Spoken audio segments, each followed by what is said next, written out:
Welcome back ناظرین. اے are Y کی team exclusively پنشیر کے اندر تک گئی، پنشیر ویلی میں گئی اور احمد شاہ مسعود جو احمد مسعود کے والد ہیں ان کے مقبرے تک بھی. اور سوال یہی آتا ہے کہ احمد مسعود جو ریزسٹنس فورسز امراللہ صالح کے ساتھ لیڈ کر رہے تھے، N D S Afghan forces کے بہت سے لوگ پنشیر میں گئے اور اس امید کے ساتھ گئے کہ پنشیر سے ریزسٹنس ہوگی جسے ریزسٹنس 2 کا نام دیا جا رہا ہے. تو یہ سوال بہت سے تجزیہ نگار کر رہے ہیں کہ اگر احمد مسعود اپنے والد کا مقبرہ نہیں بچا سکے جہاں پہ اب افغان طالبان پہنچ چکے ہیں تو وہ ریزسٹنس کس قسم کی کریں گے. اور گراؤنڈ پہ جو ہم نے لوگوں سے بات کی، افغان طالبان، اسلامی امارات افغانستان، ان کا دعویٰ ہے کہ صرف ایک چھوٹا سا علاقہ ہے آبشار ڈسٹرکٹ، اس میں بھی کہیں پہاڑوں میں احمد مسعود صاحب چند لوگوں کے ساتھ موجود ہیں اور ان سے بھی بات چیت ہو رہی ہے کہ کیا وہ ہتھیار ڈالیں گے. جو گراؤنڈ پہ موجود تھے افغان طالبان، ان سے ہم نے کیا اس حوالے سے پوچھا، آئیے دیکھتے ہیں. ابھی کس علاقے میں لڑائی رہ گئی ہے؟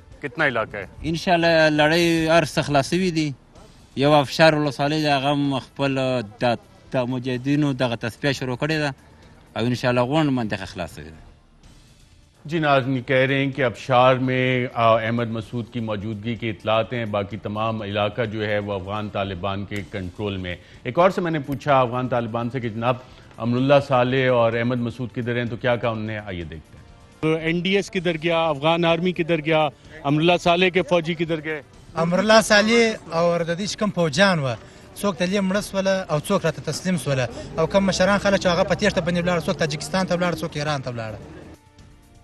جی ناظرین، امراللہ صالح تاجکستان چلا گیا، کہاں چلا گیا، بھاگے، یہ افغان طالبان کا اس حوالے سے دعویٰ ہے. وہاں پہ امراللہ صالح کی کوئی پریزنس ثابت نہیں ہوئی اور امراللہ صالح جو وائس پریزیڈنٹ افغانستان کے تھے باقاعدہ طور پہ سوشل میڈیا پہ بہت زیادہ ایکٹیو تھے. تو اس سے ایک سبق یہ بھی آتا ہے کہ جو ہائبرڈ وار کے آرکیٹیکٹس ہیں انہیں یہ سوچنا چاہیے کہ امریکہ، نیٹو، این ڈی ایس، افغان حکومت سوشل میڈیا پہ بڑی ایکٹیولی یہ جنگ لڑ رہی تھی اور افغان طالبان کے اوپر باقاعدہ طور پہ ایک بین تھا. یہ سارے پلیٹ فارمز اگر اس پہ کوئی آتا بھی سوشل میڈیا کا استعمال تو اکثر ان کے اکاؤنٹس بلاک کر دیے جاتے.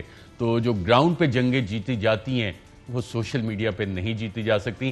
اس حوالے سے ہی بات کرتے ہیں ناظرین، اور میں اپنے آپ کو یہ بھی بتائیں گے کہ افغانستان کو گریو یارڈ آف امپائرز کیوں کہتے ہیں. لیکن پہلے سے آپ بات کرتے ہیں، ہمارے ساتھ میجر جنرل اعجاز اعوان صاحب دفاعی تجزیہ نگار موجود ہیں. بہت شکریہ جنرل اعجاز اعوان صاحب ہمیں پروگرام میں جوائن کرنے کے لیے، اور ہمیں امید ہے کہ آپ کی صحت بہت بہتر ہوگی، آپ کی ریکوری اچھی ہوگی. آپ کی صحت کے لیے ہماری دعائیں، کرونا سے ریکوری آپ کی آئی ہوپ کہ مکمل ہو چکی ہوگی.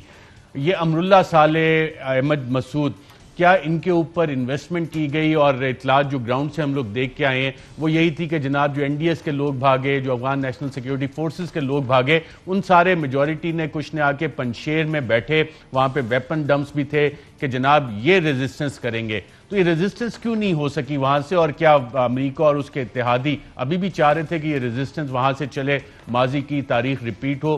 اور کیا وہ تاریخ ریپیٹ ہو سکتی ہے؟ جی یقیناً Arshad, thank you very much for the best wishes. الحمدللہ I am on a path to recovery, اور اللہ تعالیٰ نے بہت کرم کیا ہے کہ صحت بہتر ہو رہی ہے.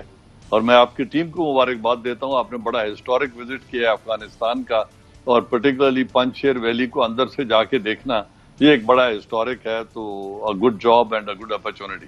اب آپ کے سوال کی طرف آتے ہوئے بات یہ ہے کہ امریکہ یقیناً وہ فورسز جو طالبان کو ہینڈ اوور نہیں کرنا چاہتی تھی، اور انہوں نے ایک کیلکولیشن پہ بیس کیا تھا یہ سارا جو ڈیل تھی، کہ جو سو کالڈ آرمی تھی 3.25 لاکھ کی، اور این ڈی ایس اور اشرف غنی کی گورنمنٹ، وہ سمجھ رہے تھے کہ وہ ریزسٹ کر پائیں گے اور 4 سے 6 مہینے تک وہ ضرور ریزسٹ کریں گے افغانستان کو، افغان طالبان کو.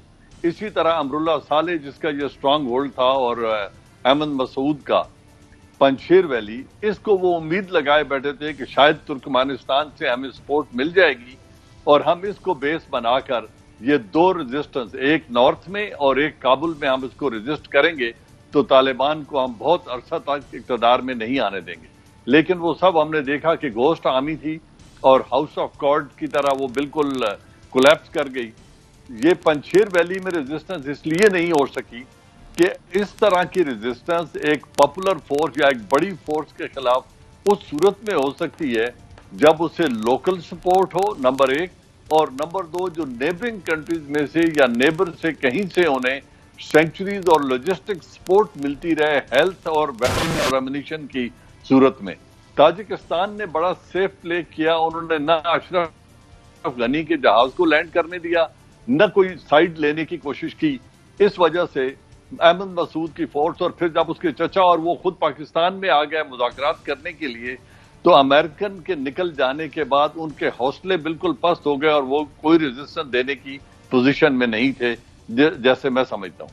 اچھا, جو ملٹری اسٹریٹجی کے اعتبار سے دیکھا جائے تو اس دفعہ کیا ایگزٹ روٹس جو افغان طالبان نے باقاعدہ طور پہ پہلے ان پہ قبضہ کیا اور پھر باقاعدہ طور پہ شہروں کے اندر آئے, جس کو کہتے ہیں کہ سیج کرنا مختلف ڈسٹرکٹس کو, شہروں کو, جہاں جہاں ان کے ریزسٹنس کی امید تھی. پنشیر کے حوالے سے بھی کیا یہی اسٹریٹجی انہوں نے اپنائی؟ بالکل یہی کیا انہوں نے. پہلے جس طرح ہنٹرلینڈز ہم نے دیکھا کہ وہ جو ہی آئے کابل کی طرف, تو قندھار اور کابل میں سب سے آخر میں آئے, اور پہلے انہوں نے جو ایگزٹ روٹس جنہیں آپ کہہ رہے ہیں, جو لاجسٹک روٹس تھے, ایگزٹ روٹس تھے اور ریونیو روٹس تھے جہاں سے ریونیو آتا تھا, اس سے آئسولیٹ کیا سینٹرل گورنمنٹ اشرف غنی کی, اور پھر پریشر بلڈ کرتے کرتے وہ سینٹر کی طرف آئے.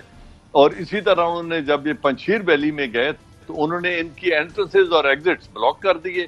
اب اگر یہ ریزسٹ کرتے بھی اور وہ برف باری سے پہلے صرف ان کو مزید 2 ماہ اگر ہولڈ کر لے اور کوئی جنگ بھی نہ کریں, تو پنشیر خود بخود کولیپس کر جائے گا, کیونکہ اتنا بڑا ویلی نہیں ہے کہ وہ اپنے آپ کو سسٹین کر سکے.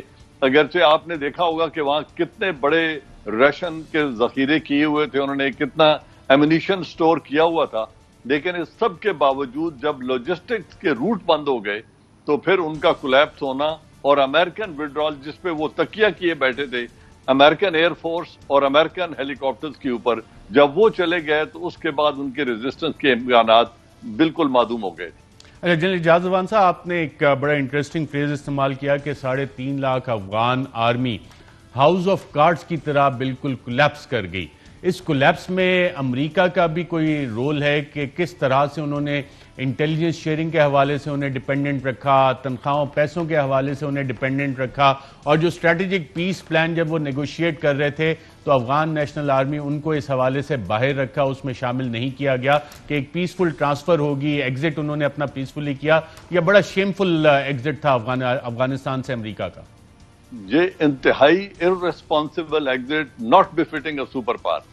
جس طریقے سے انہوں نے ایگزٹ کیا, آپ نے تینوں چیزیں بڑی درست پوائنٹ آؤٹ کی ہیں کہ جب آپ سٹنگ گورنمنٹ کو اور 3 لاکھ فوج جس پہ آپ اتنا تکیہ کیے ہوئے تھے, جب آپ نے ان کو اس ڈائیلاگ پروسیس کا حصہ ہی نہیں بنایا, ان کو فریق نہیں بنایا, پھر نکلتے ہوئے ان کو انفارم تک نہیں کیا اور ان کو انڈیپینڈنٹ کمانڈ کی صلاحیت ہی نہیں دی. تمام تر آپریشنز امریکن پلان کرتے تھے. خود وہ ابھی آپ نے دیکھا ہے ٹریول کر کے کہ وہ بڑی سٹیز میں رہتے تھے اور جو رورل ایریاز تھے یا جہاں پہ آپریشن کے لیے بھیجتے تھے تو وہ لوکل افغان آرمی کو بھیجتے تھے. اب لوکلز کیا کرتے تھے, وہ جو ہی گھیرے میں آتے تھے تو وہ گاڑیاں اور ایمونیشن بھی دے آتے تھے طالبان کو اور شام کو واپس پہنچ جاتے تھے. امریکن خود بڑے سٹیز میں بیٹھ کے کنٹرول کر رہے تھے, تو ان کی اپنا جو کمانڈ سٹرکچر تھا وہ ان ایکسپیرینس تھا, ان میں اعتماد نہیں تھا, اور ریلائی کرتے تھے وہ تمام تر امریکن آرٹلری اور امریکن ایئر کرافٹس اور ہیلی کاپٹر سپورٹ کے اوپر. جس دن باگرام ویکیٹ ہوا اور جس دن انہوں نے نکلنے کا ارادہ راتوں رات وہ باگرام ویکیٹ کیا, تو پوری فورس کا مورائل ایک دم بیٹھ گیا. اور جو آدھی آرمی اطلاعات یہ ہیں کہ 3.25 لاکھ میں سے تقریباً 1.5 لاکھ جو تھی وہ گھوسٹ آرمی تھی, وہ ایکچوئل تنخواہیں لے رہے تھے لیکن آن گراؤنڈ موجود نہیں تھی. وہ تنخواہیں کون کون کس کا کتنا شیئر تھا یہ تو جب کہیں آڈٹ ہوگا تو پتہ چلے گا, لیکن وہاں پہ 3.25 لاکھ فوج آن گراؤنڈ موجود نہیں تھی. تو ٹریننگ کا فقدان, پور کمانڈ, لیک آف ٹرسٹ, اور ان کو جو ڈیپینڈنس تھی امریکن کے اوپر, جس دن امریکن نکلے تو یہ اس دن ہی ان کا مورائل ڈاؤن ہو. رائٹ.